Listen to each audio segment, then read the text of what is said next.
So today we are talking about carbon heterobond formation, heteroatom bond formation.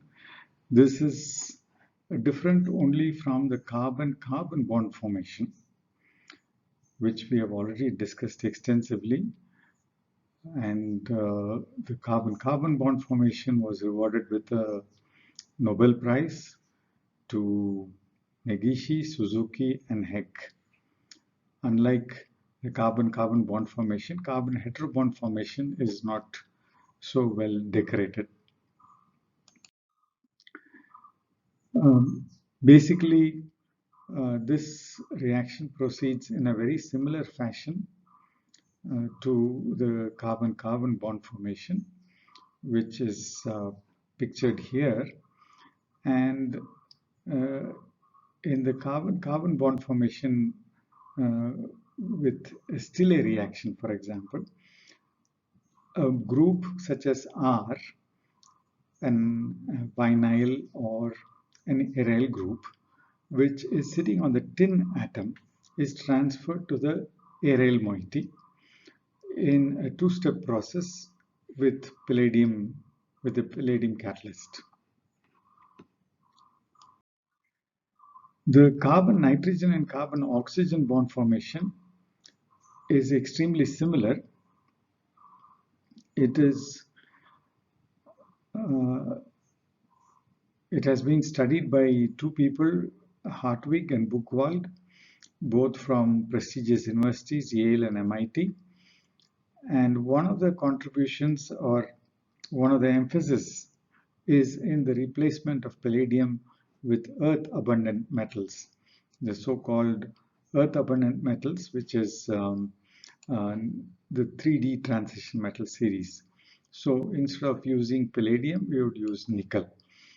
Now, it's not so clear that these reactions should be more difficult because the bond energy of the new bond that is formed is quite high.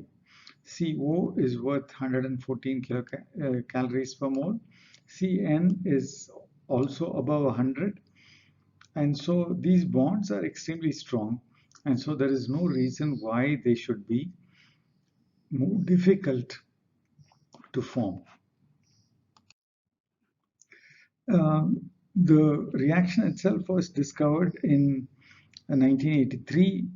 A palladium catalyzed version was discovered by Kosugi.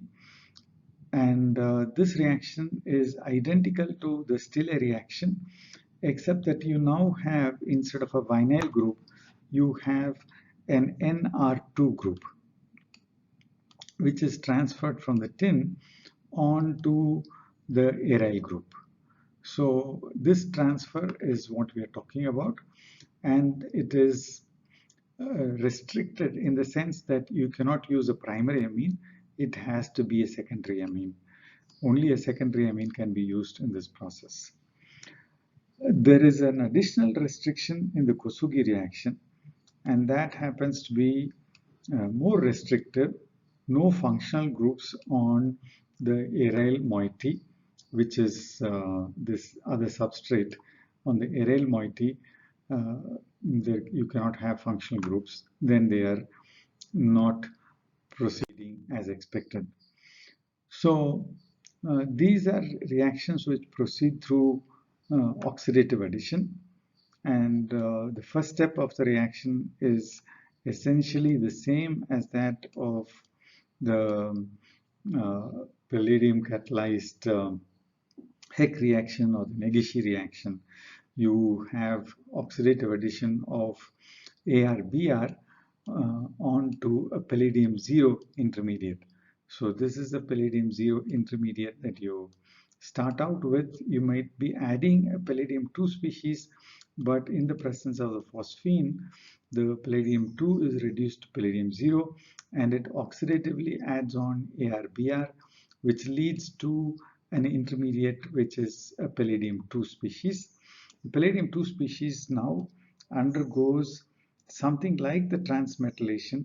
Only thing is now you have an Nr2 added onto the palladium, and this Nr2 is subsequently reductively eliminated with the AR group.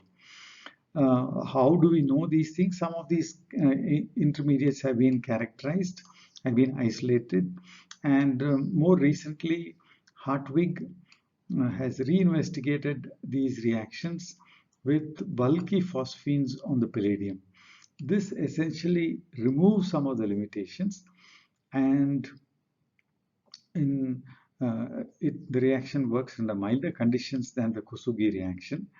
But still there are some limitations such that only secondary amines can be used. Primary amines are prohibited in the reaction. So here is an example at about 100 degrees. So usually it is refluxing toluene that is used in these reactions. A secondary amine, which is pictured here on the slide, R2NH, is transferred to an aromatic substituted, a bromo-substituted aromatic species substrate, and you have the formation of a new bond, which is the aryl N bond. Which is being colored here in violet. Now, the bulky phosphine is something that is going to repeatedly occur in this lecture, and it turns out that it improves the chances of a low coordinated palladium species being in as the resting state. That is one advantage. The second advantage is that the oxidative addition turns out to be better with an electron-rich phosphine on the palladium. So here are some of the other things that you have to remember. Many of these reactions involve elimination of HX in the reaction medium, and so if HX is eliminated, you need a base in order to remove the HX, and so inorganic bases, in this case K2CO3, is used as a very convenient way of removing the acid that is liberated. But this can also be done with other bases as pictured in this slide. What is the mechanism of this reaction? The mechanism is identical to the previously reported Stille reaction, as I told you.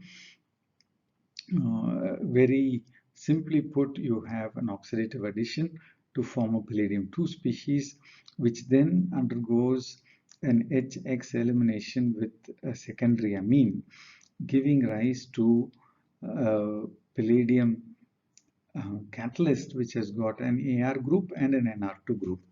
Reductive elimination, which is the last step, leads to regeneration of the catalyst in a palladium-0 oxidation state, as well as the product. The product now has got ARN2.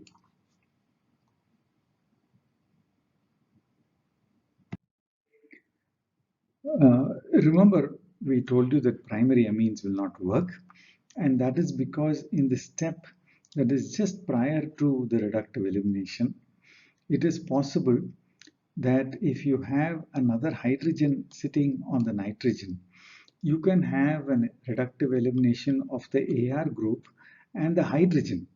That leads to a reaction where you've just lost the bromine on the aryl group and you have not formed a carbon-nitrogen bond. And the intermediate that is formed as a catalyst just simply dimerizes, leading to an ineffective species, which is still in the palladium-2 state. So now you can see why a primary amine cannot be used in this reaction. If we can somehow prevent that primary amine eliminating ARH, then we might be capable of doing the reaction in a productive manner.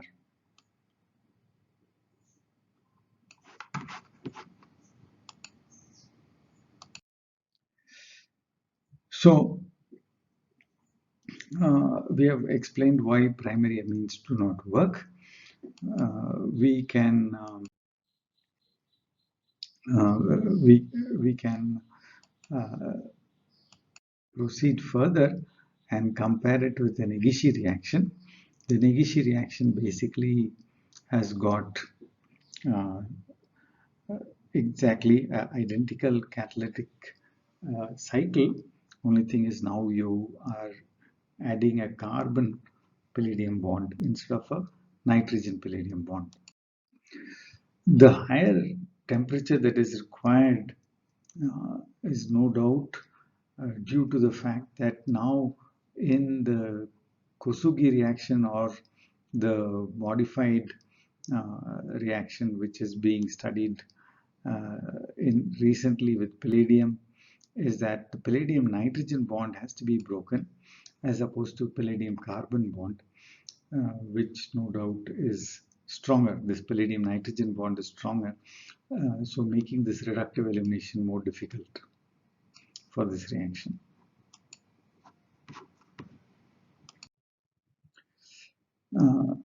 Here is an intramolecular rearrangement, carbon nitrogen bond formation, and this is from the Buchwald's group, which has studied a variety of these reactions. You can use a bulky phosphine like the one that is shown here with phosphine substituted on the ferrocene. This makes the palladium more reactive, and you have efficient reactions. Surprisingly, in this case, the primary amine is acceptable. There are two changes that one would like to point out at this point. One is the restriction, because it's a chelated phosphine now, which is present on the palladium. The palladium has to be present in this position, and that makes probably the reductive elimination of the imine a little more difficult, and so primary amines can be used. So that is one advantage in using the Buchwald-Hartwig and Buchwald reactions. So here is another chelating phosphine which has been used, which is more reactive. These are called Buchwald-Hartwig-Amination reactions.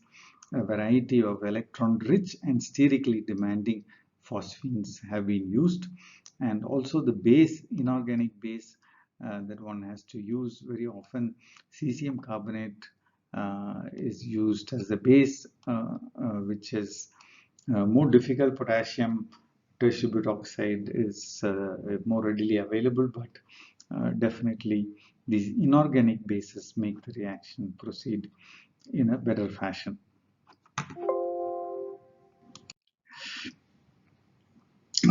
Natural products have been made. These natural products allow some amount of flexibility to the whole formation of a whole synthesis. You can now concentrate on the other parts of the molecule and not worry about the heteroatom bond formation to the aromatic ring system. So this is just a natural product that has been synthesized using the nitrogen carbon bond formation. The leaving group in this case has been an iodine.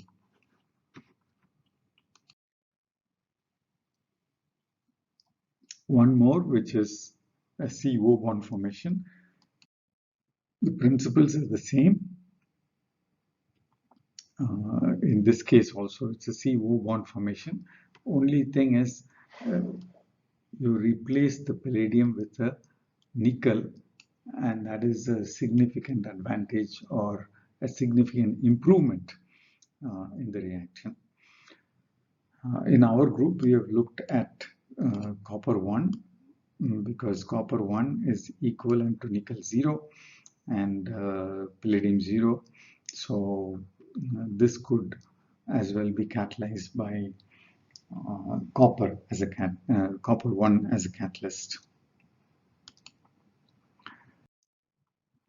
So we have looked at two bond formations, CN and CO, and these bond formations are promoted by the group 10 3D transition metals or 4D or 5D transition metals.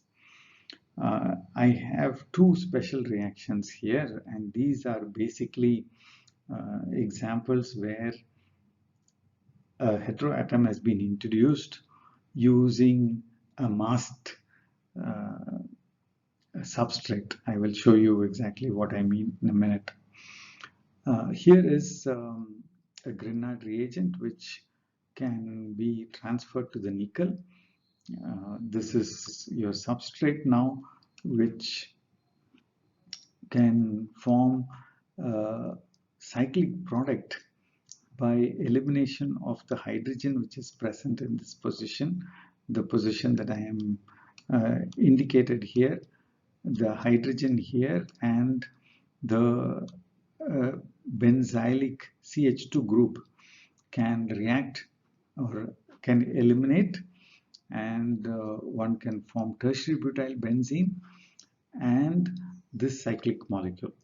This cyclic molecule can be formed, and this cyclic molecule now can react with phenyl azide. What is interesting about phenyl azide is that it is pH N double bond N double bond N, and so the dinitrogen of the N3 can be eliminated.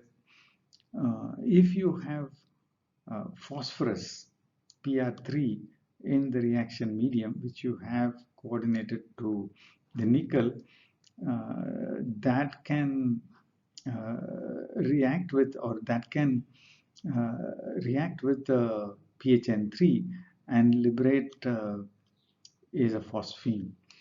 But this nitrogen is now inserted between the two carbon atoms, one aryl group and the CH2 group, resulting in a 5-membered ring, which is a very stable species. 3 molecules of dinitrogen are liberated in this whole process. Unfortunately, we have now lost 2 phosphorus ligands, so this can only be a stoichiometric version of this reaction. Here is another case where a nickel species, nickel cyclopentane, nicella cyclopentane, has been oxidized using N2O, and the addition of N2O results in oxygen being added on to the nickel, in between the nickel and the carbon, forming a 6-membered ring. Oxidation of the nickel leads to a furan derivative, which is pictured here on the slide. So essentially N2O is used